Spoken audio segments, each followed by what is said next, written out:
Of our weather with meteorologist Daniel McFarland, who's standing by with what is on the way in terms of rain. Daniel.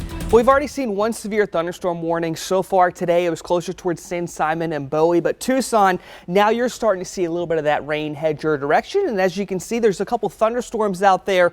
One's developing on the rincons and it's trying to make its way into the city. But as far as the actual heavier rain in the city is concerned, if you're in the foothills, you're likely seeing it right there along Sunset's the spot I'm tracking where they're having a majority of it right now. Now I'm going to go ahead and loop this for you just to kind of show you the direction it's moving. And you do see that rain over there is kind of tracking just across the mountains, so the Catalina is likely going to get that thunderstorm. And that one that did develop on the south side we've been looking at over the last half hour is now all the way up to looks like almost Oracle, so that's another area we're going to be looking at that does have a good bit of rain developing for their region. Now when it comes to watches and warnings, there is one flash flood warning to talk about closer towards San Simon. If you're in that area, that's going to be lasting until 7:15. Other spots we're seeing some of that heavy rain at is going to be further up towards the north. So for Tucson, it's mostly moving through the foothills and near the rincons. But Safford, that's one area that's dealt with a ton of lightning during the afternoon, and most of it has backed off quite a bit. As you can see right here, they're only really seeing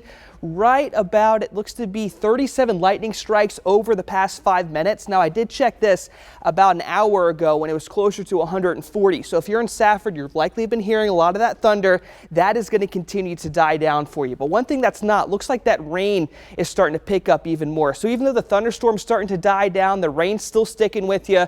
You are seeing some rain rates there, not necessarily that low, but closer towards 1/10 of an inch of rain an hour, maybe even a quarter if you live down towards the southwest side of town. Now, of course, some of the strongest storms have been staying closer towards Tucson at the moment, and they're trying to make their way over the rincons. So the few I'm tracking right here are going to be moving towards the east. Now, if you lived here long enough, you know those storms, as they move towards the west like that, that's really when you have the strongest storms moving into a spot like Tucson. But the biggest hurdle is going to be getting over the Rincon Mountains and into the city. There are some stronger thunderstorms trying to make the way right here, and that wind is complying. So as I mentioned, you need more of that east wind for them to move west into the city. And I think a thunderstorm like this has a solid chance of making it. It's right around 35,000 feet right now.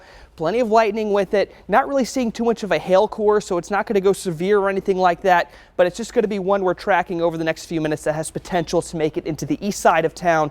Other than that, I don't think we're going to be looking at a whole lot of severe weather moving into Tucson. Now, one other thing we're looking at for the city is some strong winds. The National Weather Service has highlighted the whole city in between Sahuarita and Picture Rocks to have wind gusts around 50 miles per hour over the next few hours. So that's significant, really, because of blowing dust. I was outside a few minutes ago, and yes, there is some dust out there already. So Angelique, if you're going to be outside at any point over, I'd say the next 2 hours, that's going to be the biggest thing to watch until the rain reaches your area. All right, I'll do my best to stay indoors for right now because it's so hot out there, Daniel.